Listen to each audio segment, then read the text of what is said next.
Sejak Selasa 24 Desember 2024 sore, umat Katolik mulai berdatangan ke Gereja Katedral Santa Maria di Jalan Sutomo, Talang Sumut, Palembang. Antusiasme terlihat dari penuhnya area gereja hingga ke halaman.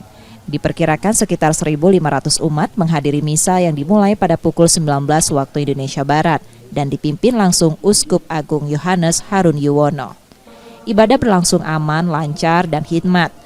Pastor Petrus Sukino, Pastor Paroki Katedral Santa Maria Palembang bilang, Natal tahun ini menjadi momen untuk mempererat persatuan, sehati sejiwa, baik dengan sesama maupun antar umat beragama. Karena cuaca juga cukup bagus, maka umat sangat antusias dan tempat-tempat yang kita siapkan memang terpakai semua, bahkan di teras.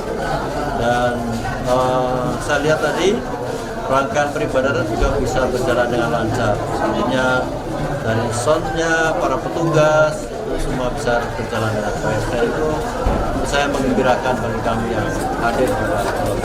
Ya, Natal tahun ini harapannya seperti yang tadi disampaikan oleh Bapak Uskup tadi, bahwa kami harus semakin bersatu, sehati sejiwa. Kami semakin bersaudara dengan siapapun. Jadi kami diajak bersaudara dengan semua orang supaya damai Natal ini bukan hanya sekedar kata-kata, tapi kami hidupi dalam perjumpaan dengan semua orang. Itu yang menjadi harapan kami, perjuangan kami untuk hidup berdamai dengan siapapun, sehati jiwa untuk membangun kebersamaan dalam kebinekaan. Kedamaian, kebahagiaan, dan keberkahan menjadi harapan umat yang hadir. Semoga Natal tahun ini penuh sukacita, dilimpahkan kasih sama Tuhan, dan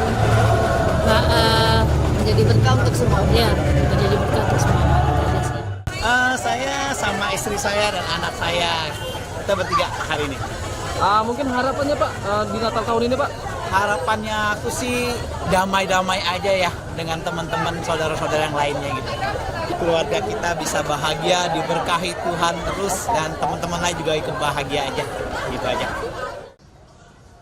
Hingga selesai, perayaan Misa Malam Natal 2024 di Katedral Santa Maria meninggalkan kesan damai dan kekeluargaan. Semangat ini diharapkan tercermin dalam kehidupan sehari-hari, membawa kedamaian bagi semua. Muhammad Reza Pahlevi, Kompas TV, Palembang, Sumatera Selatan.